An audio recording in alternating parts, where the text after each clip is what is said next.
Pois bem, rapaziada, é oficial. Paul George não é mais jogador do Los Angeles Clippers. O Clippers soltou agora, né, uma nota confirmando que as duas partes não chegaram a um acordo para renovação.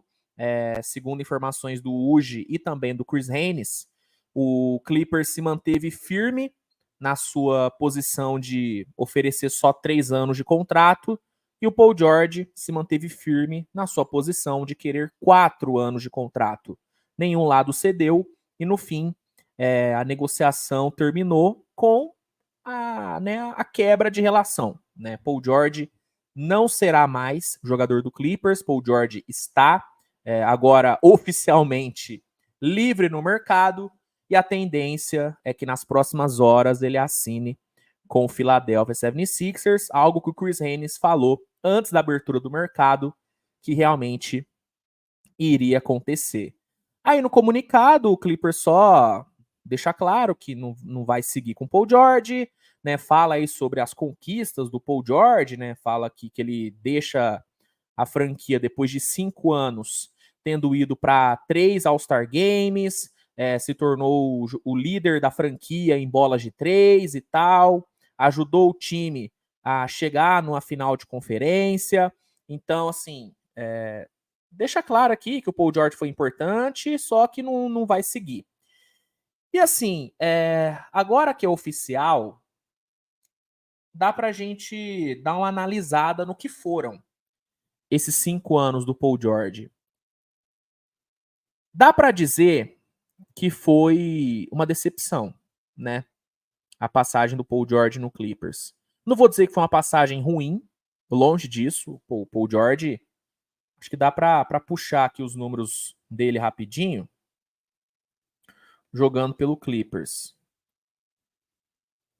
Ó, o Paul George, em 5 temporadas, ele teve 6.049 pontos, 1.574 rebotes, 1.191 assistências, matou 820 bolas de 3, né, o líder da franquia, 3 vezes All-Star, 1 vez All-NBA, disputou 38 partidas de playoff e venceu 3 séries de playoff. Então, assim, não foi uma passagem ruim, mas, obviamente, foi uma passagem decepcionante.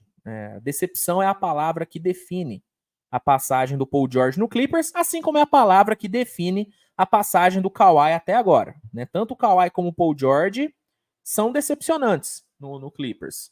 A diferença é que o Kawhi ainda vai ter chance de mudar um pouco a perspectiva. O Paul George não. O Paul George já meio que chancelou a passagem decepcionante dele.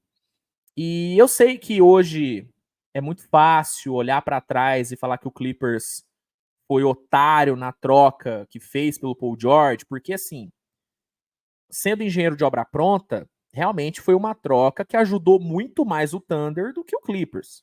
O Clippers pegou um Paul George que não conseguiu levar o time à terra prometida, enquanto o Thunder pegou um Shai que vai ser MVP em algum momento, foi segundo nessa última temporada, e pegou um caminhão inacreditável de escolhas de draft, que estão rendendo frutos. Né? Então, é óbvio que hoje, olhando em retrospecto, a troca que o Clippers fez pelo Paul George não foi uma troca muito boa para o Clippers. Só que, quando a gente leva em consideração o contexto da época, não tem como dizer que o Clippers errou na hora da troca. Pô, gente, na época, o Paul George vinha de uma temporada de MVP. Ele não foi eleito MVP, mas poderia muito bem ter vencido o MVP e o DePoy naquela temporada em Oklahoma. Foi um ano fantástico. De longe, para mim, o melhor ano da carreira do Paul George. O Shai, assim, não demonstrava ter o potencial que ele acabou, né, confirmando. Assim, ele não mostrava ter o potencial de se tornar o que ele virou hoje. Ninguém olhava pro Shai na época e falava: esse moleque vai ser MVP. Ninguém. Nem torcedor do Thunder, nem torcedor do Clippers, nem nenhum analista enxergava esse potencial no Shai. Óbvio, era bom jogador, tinha ali um teto interessante, mas ninguém acreditava que ele ia virar o que virou. Óbvio, as escolhas de draft, sim, pareciam ter um valor muito bom já na época. Mas assim, era uma troca boa pro Clippers, até porque se o Clippers não tivesse pego o Paul George, não tinha Kawhi também. Kawhi que vinha de um ano inacreditável.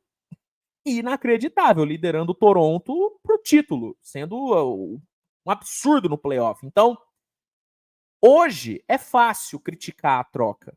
Só que na época, gente, o Clippers chocou o mercado, pô. Chocou o mercado. Então, eu acho que realmente a palavra que define Paul George no Clippers é decepcionante. É decepcionante. Infelizmente não deu certo. Infelizmente o time não conseguiu ser campeão. E a partir do momento que você faz um investimento desse tamanho, a única forma do investimento não ser visto como decepção ou como fracasso é com o título. E não teve. Então, é isso, cara. Assim, uma passagem decepcionante, 5 anos onde nem o Clippers e nem o Paul George ficaram satisfeitos, né? Com certeza ele também tá saindo puto porque não foi campeão, eu tenho certeza disso. Mas era hora de encerrar mesmo o ciclo. Não é uma decisão que surpreende, todo mundo já apontava para esse desfecho. E agora vamos ver, né, se o Paul George realmente vai para Filadélfia, é a tendência. E vamos ver o que o Clippers vai fazer agora com esse espaço que liberou no cap. Né? O Clippers agora tem um espaço um pouquinho maior para investir. E é isso. E é isso. Fim de relacionamento. Eu tô bem curioso para saber como que a torcida do Clippers reage a essa saída do Paul George. Se tiver algum torcedor do Clippers assistindo aqui o vídeo, comenta aí. Qual que é o seu sentimento nesse momento com a saída do Paul George, com a confirmação da saída do Paul George? Manda aí nos comentários que eu quero muito saber. Se gostou, deixa o like, se inscreve no canal e é isso. Nos vemos daqui a pouco com mais conteúdo. Tamo junto e tchau, tchau.